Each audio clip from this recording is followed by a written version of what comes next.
Biblia explicada, un recorrido diario por las Sagradas Escrituras.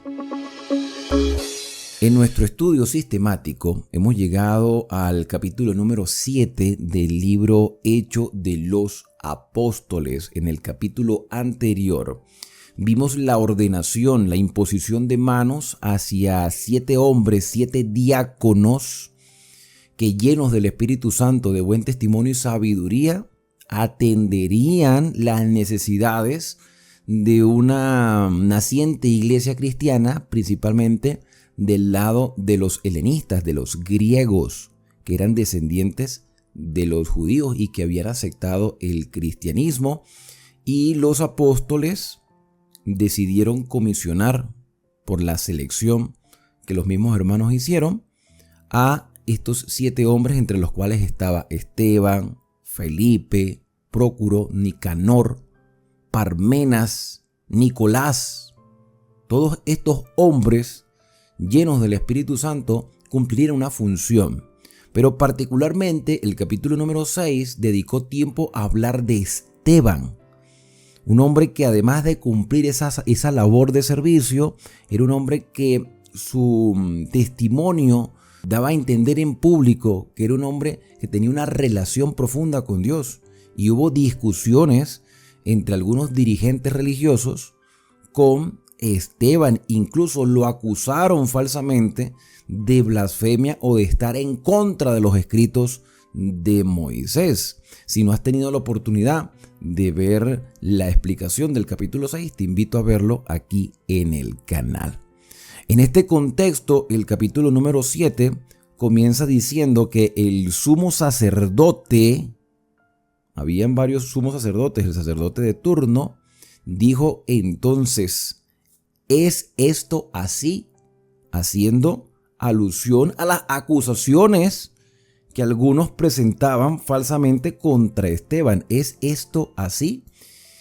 Y él dijo: varones hermanos, vamos a colocar acá el versículo para que ustedes lo lean conmigo. Varones hermanos, está hablando Esteban, y padres, oíd, el Dios de la gloria apareció a nuestro padre Abraham en medio de la acusación. Esteban, a quienes veían con un rostro angelical, porque así terminó el capítulo 6, veían a Esteban con un rostro como de un ángel. Él se levanta en defensa de su fe en medio de las falsas acusaciones, diciendo: el Dios de la gloria apareció a nuestro padre Abraham. A partir de este momento y hasta el versículo número 16, vamos a ver el resumen de todo el libro de Génesis proclamado en este sermón, en esta declaración de fe del diácono Esteban, para que vean que la tradición oral funcionó, que la comunicación entre padres e hijos funcionó, se transmitía de una a otra generación los textos bíblicos que ellos aprendían de memoria, porque no todos tenían acceso a los escritos en pergaminos o en papiros, no tenían todos acceso a eso, pero estaban pendientes desde niños de las enseñanzas y las aprendían. En 16 versículos de este capítulo 7, Esteban resume todo el libro de Génesis.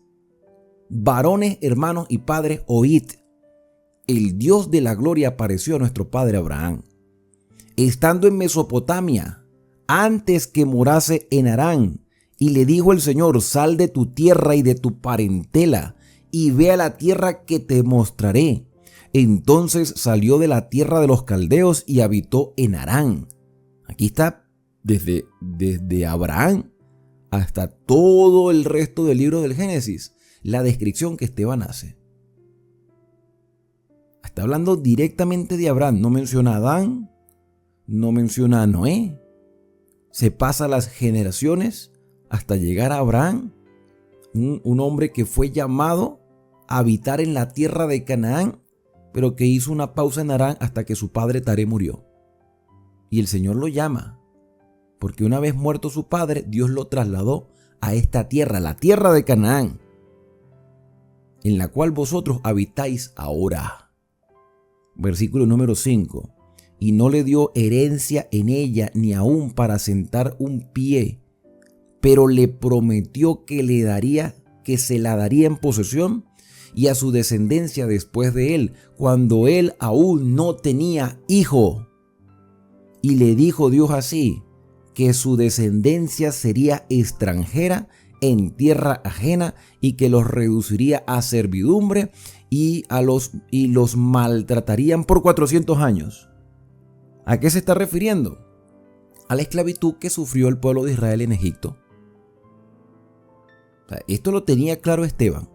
Le está recordando a quienes decían conocer los escritos la promesa que Dios le había hecho a Abraham y que el Señor le dijo: tu descendencia estará en servidumbre durante 400 años. Versículo 7. Mas yo juzgaré, dijo Dios, a la nación Egipto, de la cual serán siervos, y después de esto saldrán y me servirán en este lugar, en la tierra de Canaán. El propósito de Dios era sacarlos de la esclavitud y llevarlos directamente a esa tierra. Y le dio el pacto de la circuncisión.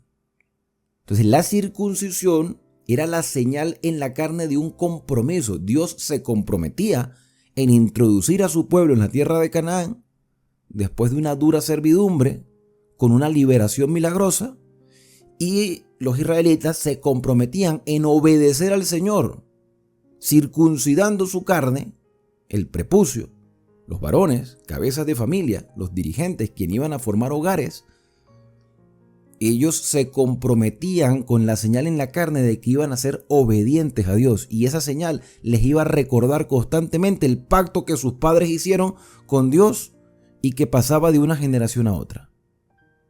Así Abraham engendró a Isaac, no se menciona a Ismael, porque el hijo de la promesa era Isaac. Ismael nació de una decisión errónea por parte de Abraham y Sara. Pero cuando nace Isaac, milagrosamente de una mujer estéril ya envejecida, le circuncidó al 8º día, e Isaac también lo hizo con Jacob, y Jacob con los 12 patriarcas. Los patriarcas, movidos por la envidia, vendieron a José para Egipto, pero Dios estaba con él, con José, y le libró de todas sus tribulaciones a José, y le dio gracia y sabiduría delante de Faraón, rey de Egipto, el cual lo puso como gobernador sobre Egipto y sobre toda su casa. Se omite las dificultades de José en detalle, y automáticamente Esteban lo coloca en la posición de gobernador por la fidelidad de José. El Señor lo exalta. Versículo número 11. Vino entonces hambre en la tierra de Egipto y de Canaán, y grande tribulación, y nuestros padres no hallaron alimentos. Cuando oyó Jacob que había trigo en Egipto, pensando que José estaba muerto, envió a nuestros padres, los patriarcas, los 11 hermanos de José, 10, porque Benjamín se quedó en casa. Envió a nuestros padres la primera vez, y en la segunda José se dio a conocer a sus hermanos. Ya Benjamín estaba allí en ese segundo encuentro, y fue manifestado a Faraón el linaje de José, o sea, que venían de los hebreos. La palabra hebreo viene de Eber, que es ascendiente de Abraham. Y enviando José, hizo venir a su padre Jacob y a toda su parentela, en número de 75 personas. Así descendió Jacob a Egipto, donde murió él y también nuestros padres, los cuales fueron trasladados a Siquén. Siquén tiene también una historia de traición en el libro de Génesis. Si no has tenido la oportunidad de estudiar todo el libro de Génesis aquí en el canal, te invito a que tomes tiempo a estudiarlo. Fueron trasladados a Siquén y puestos en el sepulcro que a precio de dinero compró Abraham de los hijos de Hamor en Siquén. Cuando se acercaba el tiempo de la promesa, y aquí en este versículo 16 se termina el libro de Génesis. Aquí se termina el libro de Génesis. Esteban ha hecho un resumen general de todo el libro de Génesis, omitiendo algunas cosas, pero mostrando lo principal, empezando desde Abraham hasta la promesa de retornar a la tierra de Canaán con el libro de Éxodo, que comienza a partir del versículo 17. Cuando se acercaba el tiempo de la promesa que Dios había jurado a Abraham, el pueblo creció y se multiplicó en Egipto hasta que se levantó en Egipto otro rey que no conocía a José. Eso lo estudiamos en el capítulo 1 de Éxodo. Este rey, usando la astucia con nuestro pueblo, maltrató a nuestros padres a fin de que expusiesen a la muerte a sus niños varones para que no se propagasen. En aquel mismo tiempo nació Moisés y fue agradable a Dios y fue criado 3 meses en casa de su padre. Amram y Jocabé eran los padres de Moisés. Pero siendo expuesto a la muerte, la hija de Faraón le recogió y le crió como hijo suyo. De ahí viene el nombre Moisés, rescatado de las aguas.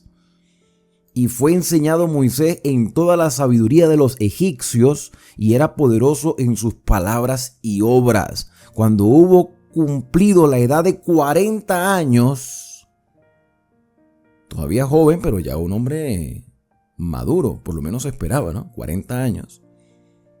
Le vino al corazón el visitar a sus hermanos, los hijos de Israel, y al ver a uno que era maltratado lo defendió, porque un egipcio lo estaba hiriendo, y vengó al oprimido. Pero él pensaba que sus hermanos comprendían que Dios le daría libertad por mano suya, mas ellos no lo habían entendido así. Al día siguiente se presentó a uno de ellos que reñía y los ponía en paz, diciendo: varones hermanos sois, varones hermanos sois.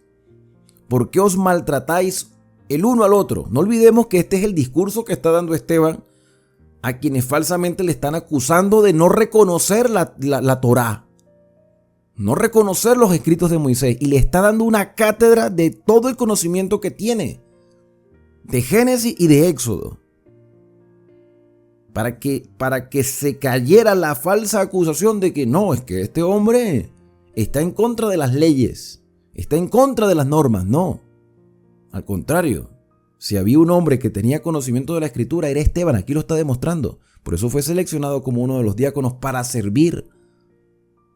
Pero también era un defensor de la fe. Era firme en sus convicciones. Y escuchando el discurso de Esteban, podemos sacar lecciones de nuestra vida. ¿Cuánto conocemos de la Biblia quienes decimos ser cristianos? Es evidente que algunos tienen más tiempo que otros apenas están comenzando. Tú, por ejemplo, puedes estar comenzando el día de hoy a estudiar la Biblia y tienes poco conocimiento. Y eso es entendible. Pero el conocimiento es progresivo. Esteban tampoco lo aprendió todo de la noche a la mañana. Esto no se aprende simplemente viendo una película. Esto no se aprende solamente escuchando un sermón. Esto se aprende en la actualidad, que tenemos los escritos en las manos. Lo aprendemos leyendo, pero en aquel entonces lo aprendían de sus padres que constantemente se los repetían. Y fíjate que Esteban lo dice de memoria en orden, en todo detalle. Por eso, mis queridos hermanos, aquí la lección hasta el momento es que debemos dedicar tiempo a conocer la revelación del Señor, conocerla en su contexto, para que cuando se presente una enseñanza errónea, podamos refutarla con un escrito está, para que no haya confusión en el pueblo de Dios. A Esteban lo están acusando de blasfemo y de ir en contra de los escritos de Moisés, pero Esteban cita con precisión lo que nosotros ya hemos estudiado hace un tiempo atrás: el libro de Génesis y el libro de Éxodo. El versículo 27 nos muestra de nuevo a Moisés tratando de defender a su pueblo de riñas innecesarias entre hermanos. Entonces el que maltrataba a su prójimo le rechazó diciendo: ¿quién te ha puesto por gobernante y juez sobre nosotros? ¿Quieres tú matarme como mataste ayer al egipcio? Imagínate, aquí Moisés se sintió sorprendido. Lo habían descubierto. Y Esteban no omite este detalle. Al oír esta palabra, Moisés huyó y vivió como extranjero en la tierra de Madián, donde engendró a sus 2 hijos. Pasados 40 años más, un ángel, aquí dice un ángel, aunque nosotros sabemos por la revelación de Éxodo, que fue el mismo Dios que se le apareció en la zarza ardiente que no se consumía. Aquí Esteban describe la aparición en el desierto del monte de Sinaí, donde Dios después le presentaría al pueblo de Israel la declaración de sus mandamientos, en llama de fuego en una zarza. Ya Moisés tiene 80 años, es un hombre mayor. Comparándolo quizás con las generaciones actuales, todavía Moisés era un poco más joven. Un hombre maduro que había tenido que pasar por el desierto. Dios se le aparece, entonces Moisés mirando se maravilló de la visión y acercándose para observar vino a él la voz del Señor. Así que no era un ángel, era el Señor. Solo que la palabra ángel significa mensajero. Cuando hablábamos del ángel del Señor, que lo relacionábamos con el Mesías, una teofanía de Cristo antes de su encarnación. Algunos quizás no lo veían de esa manera, pero las apariciones que se presentan muchas veces de lo que se describe como el ángel del Señor, ese era Cristo. Era Cristo, porque aquí el Señor se le aparece a Moisés, pero Esteban lo relata como un ángel, porque en sí el significado es mensajero, viene con un mensaje. Y el Señor habla, la voz del Señor se escucha en los oídos de Moisés, diciendo: yo soy el Dios de tus padres. Entonces no es un ángel, es Dios. El Dios de Abraham, el Dios de Isaac, el Dios de Jacob. Y Moisés, temblando, no se atrevía a mirar, y le dijo el Señor: quita el calzado de tus pies, porque el lugar en que estás es tierra santa. ¿Y por qué es tierra santa? Porque la presencia del Señor estaba allí, por más nada. Porque el mundo está repleto de pecado, pero donde está la presencia del Señor, allí hay santidad.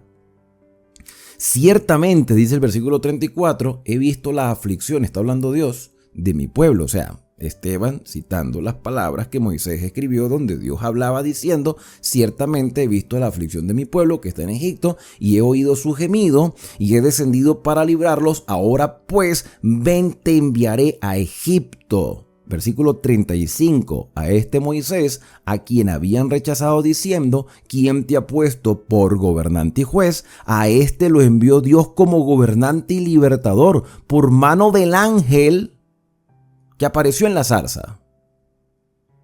Este lo sacó habiendo hecho prodigios. ¿Quién lo sacó? El ángel. Y el ángel a la final pues está haciendo referencia a Cristo, la teofanía del Señor Jesús antes de su encarnación. Lo repito para que quede claro que era Jesús quien encaminó, o Cristo, o el Hijo dentro de la deidad, de la divinidad. El Hijo era el que guiaba a su pueblo en columna de nube, en columna de fuego, que abrió el Mar Rojo. Porque en sí, el discurso de Esteban va a apuntar a que todo está relacionado con Cristo. Este lo sacó haciendo prodigios y señales en la tierra de Egipto, y en el Mar Rojo, y en el desierto, por 40 años más. Que el plan era que fueran inmediatamente, pero bueno, aquí hay cosas que Esteban también omite, porque está apuntando hacia el Mesías, no hacia los errores tanto de Israel, sino hacia el Mesías, aunque también lo menciona. Este Moisés es el que dijo a los hijos de Israel: profeta os levantará el Señor vuestro Dios de entre vuestros hermanos como a mí. A él oiréis. Aquí está el tema principal. Cuando Moisés se despide, dice: el Señor levantará profeta. Os levantará el Señor vuestro Dios de entre vuestros hermanos. O sea, que vendría encarnado como a mí, a él oiréis. ¿Y dónde está esta cita que Moisés o que Esteban cita de Moisés? Está en Deuteronomio capítulo 18, versos 15 y también el verso 18. Ustedes lo pueden leer. Bueno, vamos a buscarlo para leerlo juntos. Deuteronomio capítulo 18, versículo 15 y 18. Voy a colocarlo aquí en pantalla. Ahí lo dice, mira, ahí está hablando Moisés: profeta de en medio de ti, de tus hermanos como yo, te levantará Jehová, tu Dios, a él oiréis. Y vamos al versículo 18, se repite de nuevo, profeta les enviaré de en medio de tus hermanos como tú. Aquí Moisés está hablando como que Dios le mostró esa revelación, y pondré mis palabras en su boca y él hablará todo lo que yo le mandare, haciendo referencia al Mesías. Mas cualquiera que no oyere mis palabras, que él hablara en mi nombre, yo le pediré cuenta. Aquí aprovecho para leer el versículo 19 para que confirmemos que está haciendo referencia al Mesías, aunque algunos no lo vean así, pero Esteban sí lo vio así, y como cristianos lo vemos así. Quizás los judíos no mesiánicos, los judíos ortodoxos, lo ven de otra manera, pero como cristianos vemos que aquí está el señalamiento del Mesías. Volvemos de nuevo entonces a Hechos, capítulo 7, nos habíamos quedado en el versículo 37. Y Esteban dice, este es aquel Moisés que estuvo en la congregación en el desierto con el ángel que le hablaba en el monte Sinaí. ¿Y quién hablaba en el monte Sinaí? Era Dios, era la voz de Dios que se escuchaba. ¿Quién escribió con su propio dedo las tablas de piedra? Dios. Pero aquí se hace la descripción del ángel. El ángel que hablaba en el monte Sinaí. No olvidemos que la expresión ángel es mensajero. Algunas personas, algunos porque me lo han escrito, se incomodan cuando hicimos la interpretación de Miguel Arcángel. Bueno, que la palabra arcángel la vamos a leer después en la carta de Judas. Judas Tadeo, el que está antes del libro de Apocalipsis. Pero en Daniel yo decía que hay evidencias suficientes para considerar a Miguel como el Mesías, o sea, como Cristo. Una teofanía de Cristo, la aparición de Miguel, el príncipe que está de parte de tu pueblo, le dice el Señor a Daniel en la revelación. Y será tiempo de angustia cual nunca fue. Y el libro de Apocalipsis muestra la lucha entre Cristo y Satanás, pero se describe a Miguel que lucha contra el dragón. Dice, no, que no podemos comparar a Jesús con un ángel, pero aquí vemos que Esteban está comparando al mismo Dios que habló en el Sinaí con un ángel. Entonces, porque la palabra ángel en sí es mensajero. Entonces habló desde el monte Sinaí y con nuestros padres y recibió palabras de vida que darnos. Versículo 39. Al cual nuestros padres no quisieron obedecer, sino que le desecharon las revelaciones del Señor. Y en sus corazones se volvieron a Egipto. En sus corazones estaba el deseo de volver a lo que ellos decían las ollas de carne de Egipto. Dios queriendo lo mejor para ellos y ellos queriendo volver a la esclavitud. Y el ser humano es así. Dios quiere lo mejor para nosotros. Quiere proporcionarnos vida. Nos proporciona la norma para que podamos vivir de acuerdo a su voluntad, pero queremos hacer las cosas a nuestra manera. En sus corazones se volvieron a Egipto. Cuando dijeron a Aarón, haznos dioses que vayan delante de nosotros, porque a este Moisés que nos sacó de la tierra de Egipto no sabemos qué le haya acontecido. Y sabemos la historia de que Aarón forjó el becerro de oro y después cuando Moisés bajó con las tablas de piedra escritas con el dedo de Dios, después de pasar 40 días en la montaña y 40 noches, entonces dice Aarón, no, ese becerro salió solo. Bueno, eso Esteban no lo dice, pero lo sabemos. Y Dios, queriendo mostrarle su voluntad al pueblo, porque primero proclama los mandamientos con su voz, para que todos escuchen, y después lo escribe. Y el pueblo aún así se vuelve a los dioses de Egipto, diciéndole a Aarón, haznos un becerro de oro, porque Moisés, no sabemos, 40 días se perdió. Versículo 41, entonces hicieron un becerro y ofrecieron sacrificio al ídolo, y en las obras de sus manos se regocijaron. Y Dios se apartó y los entregó a que rindiesen culto. O sea, Dios permitió, les dio libertad. Porque Dios no obliga a nadie, aunque algunos vean las cosas como obligaciones.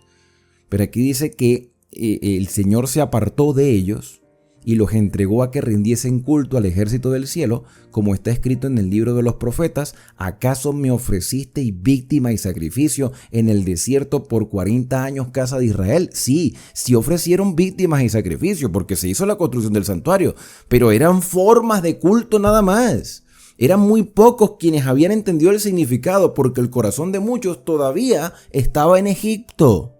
Dios estaba reeducando a su pueblo en el desierto. Dios a veces permite las adversidades para reeducarnos, para desarraigar las enseñanzas erróneas y para mostrarnos su verdadera voluntad. Antes bien llevasteis el tabernáculo de Moloc. O sea, hacían las cosas de manera formal, pero en su corazón no deseaban hacerlas, por lo menos algunos no. Y entonces dice: ustedes llevaban el tabernáculo de Dios, pero prácticamente como que llevaran el tabernáculo de Moloc. Y esto es una advertencia para quienes pertenecemos a una iglesia, la que sea. Porque pensamos que la salvación radica en la estructura eclesiástica, cuando en realidad la salvación depende de nuestra relación con el Señor. Porque el Señor ya pagó el precio del pecado de toda la humanidad, pero nuestra relación con Él nos mantiene en obediencia a sus exigencias, y manteniéndonos en esa obediencia conservamos la salvación que Él ya ganó por nosotros. Pero debemos desear obedecer por amor, no simplemente por realizar la actividad o tener una forma externa de obediencia, pero no sentirlo. Y aquí hay un reclamo: antes bien llevasteis el tabernáculo de Moloc y la estrella de vuestro dios Renfán, figura que os hicisteis para idolatrarla. Os transportaré pues más allá de Babilonia. O sea, que ellos después serían también castigados por sus errores en la deportación en el tiempo de Jeremías, Ezequiel y Daniel. Tuvieron nuestros padres el tabernáculo del testimonio en el desierto. O sea, Dios le mostró el plan de salvación a través del tabernáculo, como había ordenado Dios cuando dijo a Moisés que lo hiciese conforme al modelo que había visto. Y ahora nos está proyectando Esteban al libro de Levítico, donde estaba el oficio del santuario. Y el santuario fue construido conforme al modelo que Dios le mostró a Moisés en la montaña, porque en el cielo hay un santuario, el verdadero tabernáculo que levantó el Señor y no el hombre. Y en las acusaciones que daban contra Esteban era que estaba en contra del santuario. No, Esteban no estaba en contra del santuario. Esteban conocía perfectamente el significado de los símbolos del santuario, solo que eran símbolos que señalaban al Mesías, y el Mesías ya había venido, por lo tanto matar corderos ya no era necesario. Pero en este tiempo, cuando se estableció el tabernáculo de reunión conforme al modelo que Dios le mostró a Moisés en el monte, debía prefigurar al Mesías que habría de venir, el cual, recibido a su vez por nuestros padres, lo introdujeron con Josué al tomar posesión de la tierra de los gentiles, o sea, los cananeos. Aquí nos saltamos al libro de Josué, pasamos por todo el Pentateuco, se menciona Génesis, Éxodo, Levítico con el tabernáculo, parte de Números con la distribución de la tierra, y la exhortación que hace Moisés al pueblo de mantenerse fiel porque el Mesías vendría. Ahora pasamos al libro de Josué y dice acá que el Señor arrojó a los gentiles de la presencia de nuestros padres hasta los días de David. Y aquí pasamos entonces al tiempo de los jueces, después de Ruth, Samuel, nacimiento de David. Este halló gracia delante de Dios y pidió proveer tabernáculo para el Dios de Jacob. O sea que el plan de David era establecer un templo para que ya no hubiese esa tienda movible de un lugar a otro. Mas fue Salomón, el hijo de David, quien edificó la casa, el templo. Un templo que después fue destruido por los babilonios. Si bien el Altísimo no mora en templos hechos de mano de hombre, como dice el profeta: el cielo es mi trono, porque todo lo que estaba en la tierra, el santuario, el templo, era un símbolo. El día de hoy no existe templo en Jerusalén, no existe. ¿Por qué? Porque ya no es necesario, ni lo habrá. Hay cristianos y hay judíos que anhelan la construcción de un tercer templo, pero no tiene sentido. No tiene sentido. ¿Para qué quieren un tercer templo en Jerusalén? Para seguir matando corderos, cuando el Cordero de Dios que quita el pecado del mundo ya fue inmolado. Entonces, como cristianos, no podemos apoyar ni desear la construcción de un tercer templo en Jerusalén. Y no es antisemitismo. No es antisemitismo, o sea, es ver que la revelación del Señor nos muestra que Dios no mora en templos hechos por mano humana, porque en el cielo hay un verdadero santuario. Esa es la realidad. Todo lo que existía en el santuario en la tierra eran símbolos del Mesías. Ahora, es importante estudiar lo que significaba cada parte del santuario, pero en el discurso de Esteban él deja en claro que el cielo es el trono de Dios y la tierra es el estrado de sus pies. Por lo tanto, ¿qué casa me vas a edificar? Aquí hay una exigencia divina. ¿Ustedes por qué pretenden querer edificar casas? Señor, pero tú mismo mandaste a construir el santuario. Claro, porque les quería enseñar el plan de salvación. ¿Cuál es el lugar de mi reposo? Dice Dios, por boca de Esteban. ¿No hizo mi mano todas estas cosas? Duros de cerviz, incircuncisos de corazón, podrán estar circuncidados en la piel, en la carne. Podrá estar circuncidado el prepucio, pero el corazón está apartado de Dios. Incircuncisos de corazón y de oído, vosotros resistís siempre al Espíritu Santo, como vuestros padres, así también vosotros. ¿A cuáles de los profetas no persiguieron vuestros padres? Y mataron a los que anunciaban de antemano la venida del justo, del Mesías, de Cristo, de quien vosotros ahora habéis sido entregadores y matadores. Pasa por toda la Torá, llega hacia el rey David, y del rey David pasa directamente el cumplimiento de la promesa mesiánica. Vosotros que recibisteis la ley por disposición de ángeles, no la guardasteis, la verdadera ley, los 10 mandamientos y las normas del santuario que mostraban al Mesías, y no la guardasteis, no la entendisteis. Oyendo estas cosas, quienes estaban escuchando a este hombre con rostro angelical llamado Esteban, se enfurecieron en sus corazones y crujían los dientes contra él. Evidentemente estas personas estaban blasfemando al Espíritu Santo, porque el Espíritu Santo es el único que convence. Y en lugar de dejarse dirigir por el Espíritu Santo, crujían los dientes contra Esteban del orgullo, de la ira que tenían, porque un hombre, joven quizás, los estaba exhortando con la propia escritura que había aprendido de memoria. En contraposición, Esteban, lleno del Espíritu Santo, puesto los ojos en el cielo, vio la gloria de Dios. Mientras estos crujían los dientes de ira, de rencor, Dios le mostró a Esteban una visión del trono de Dios. Vio la gloria del Señor, a Jesús sentado a la diestra de Dios. Este es el trono, sentado a la diestra de Dios.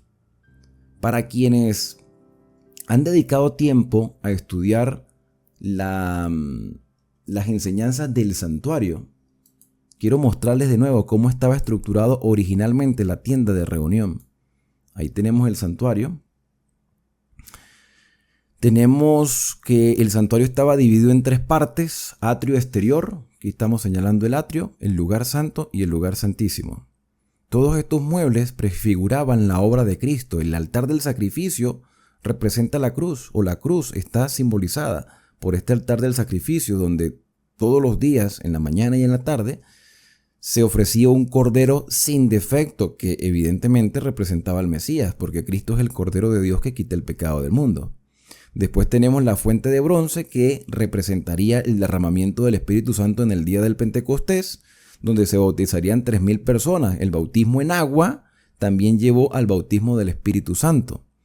Pero Esteban mira sus ojos, o alza sus ojos al cielo, y ve el trono de Dios, ve la presencia de Dios, la gloria de Dios, y a Jesucristo sentado a la diestra del trono. Y esto nos muestra que la mesa de los panes podría prefigurar, yo estoy seguro que sí, podría representar el trono de Dios en una etapa del ministerio de Cristo en el santuario celestial.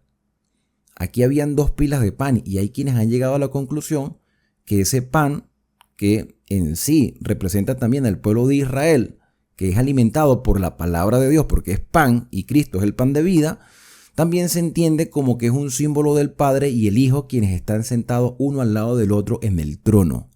La mesa de los panes puede estar representando el trono de Dios. En Apocalipsis vemos al trono del Señor y frente al trono 7 lámparas que ardían. Entonces aquí tenemos al frente de la mesa de los panes un candelabro de 7 brazos o menorá. Cuando lleguemos a Apocalipsis lo vamos a ver en mucho más detalle. Pero también el arca del pacto representa el trono de Dios en otra etapa.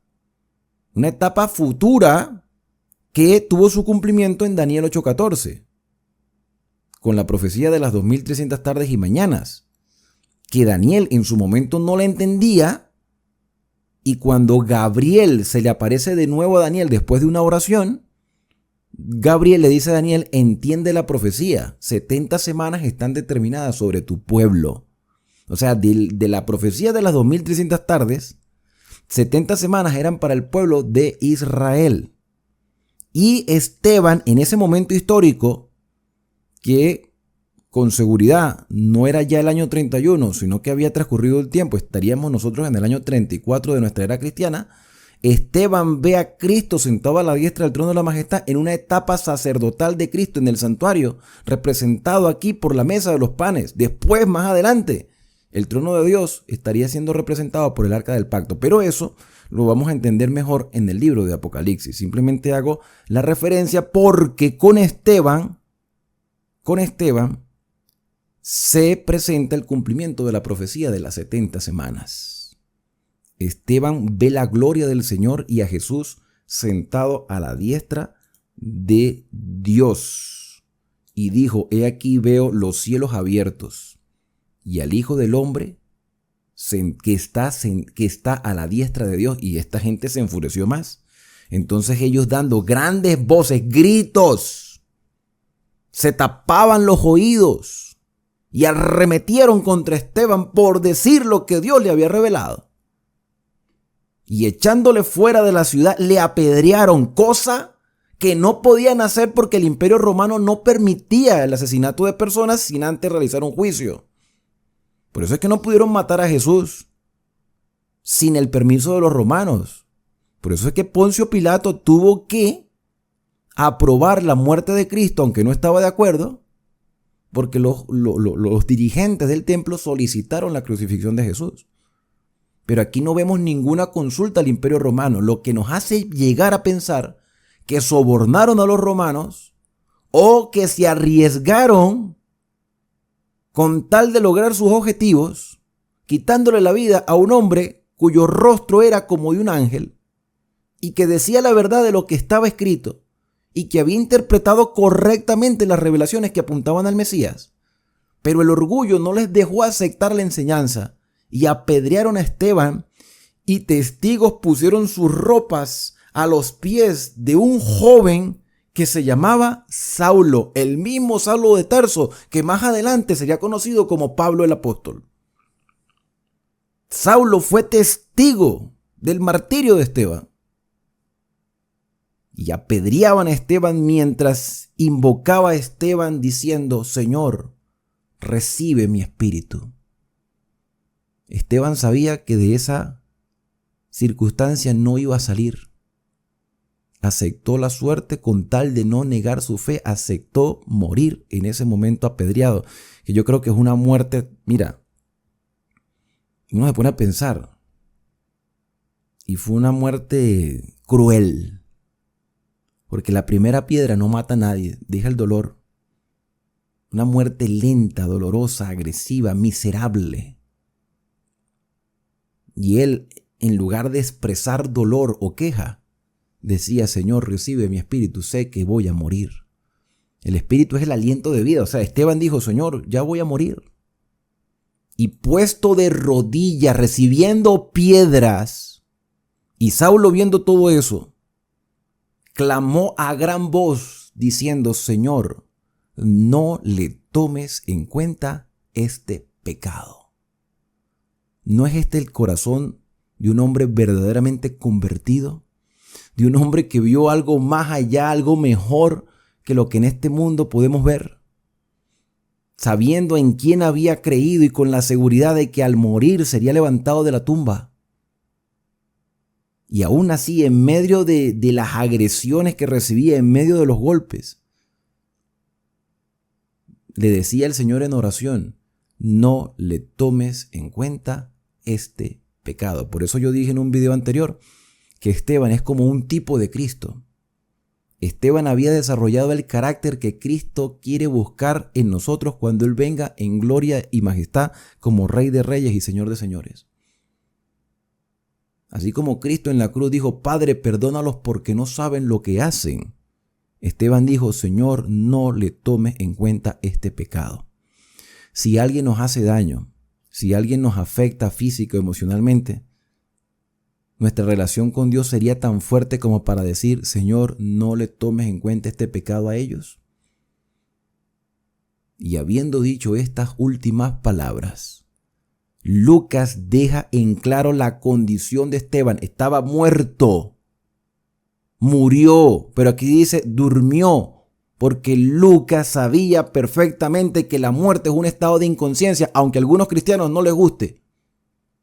Mire, hermano, nosotros prácticamente estamos teniendo la misma actitud que tenían los dirigentes de Israel cuando Esteban le dijo la verdad y no la querían aceptar. Y la verdad es que los muertos nada saben. Los que viven saben que han de morir, lo dijo Salomón. Hay gente que me ha escrito: no, que Salomón no tenía toda la revelación. El hombre más sabio del mundo, ¿tú crees que no tenía toda la revelación del Señor? Por supuesto que sí la tenía. En su contexto, Dios no iba a crear dispensaciones.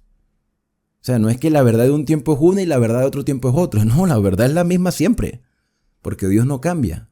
Jesucristo es el camino, la verdad y la vida, y Él es el mismo ayer, hoy y por los siglos de los siglos. El hecho de que Lucas haya colocado la expresión durmió nos indica que la muerte es un estado de inconsciencia y que Esteban hoy está descansando, esperando el día de la resurrección. Y la sorpresa más grande que se va a llevar Esteban es cuando vea a Saulo de Tarso también entre los redimidos. Entonces el sacrificio de Esteban no fue en vano. Pero aparte de eso, se enciende una persecución en contra de los cristianos, también motivados por Saulo de Tarso hasta el día de su conversión, que muestra que la hermandad cristiana de Judea se esparció por otros territorios, primero para librar su vida y segundo, para también proclamar en otros lugares ese evangelio eterno. Lo que nos permite haber comprendido que las 70 semanas habían llegado a su final, los 490 años que se habían determinado para el pueblo de Israel, como dice la profecía de Daniel capítulo 9. Y viendo esta imagen, nos damos cuenta que 3 años y medio después de la muerte del Señor Jesús en el año 31, 3 años y medio después, ya en el año 34, apedrean a Esteban, y esto motiva a la iglesia cristiana de Judea a irse a otros territorios a predicar a los gentiles, y que el pueblo judío se le había quitado la responsabilidad de llevar la verdad presente porque la habían rechazado. ¿Qué verdad iban a proclamar si la habían rechazado? Y hoy nosotros en el siglo XXI podemos rechazar la verdad también, y Dios seleccionará a otros que la proclamen porque no hemos cumplido nuestra responsabilidad. Sin embargo, aún no hemos llegado al punto sin retorno. Para ti y para mí, aún hay esperanza. Aún podemos, en este tiempo, ser el instrumento de Dios para llevar este mensaje a otras personas. ¿Cuál mensaje? De que Cristo murió para pagar el precio del pecado de la humanidad, resucitó para garantizarnos vida eterna, ascendió a los cielos, donde ahora intercede como sumo sacerdote en el santuario celestial, y retornará como Rey de Reyes y Señor de Señores. Ese es el mensaje de la verdad presente. El Señor vendrá a buscar a los suyos que reflejen su carácter. Un carácter que fue transformado por el Espíritu Santo. Por nuestra propia fuerza, imposible. Pero dejándonos guiar por el Espíritu Santo, nuestra fe se fortalecerá y podremos vivir con esperanza hasta ese glorioso advenimiento. Que Dios te bendiga y te guarde, que haga resplandecer Dios su rostro sobre ti y que tenga de ti misericordia, que el Señor alce sobre ti su rostro y ponga en ti paz.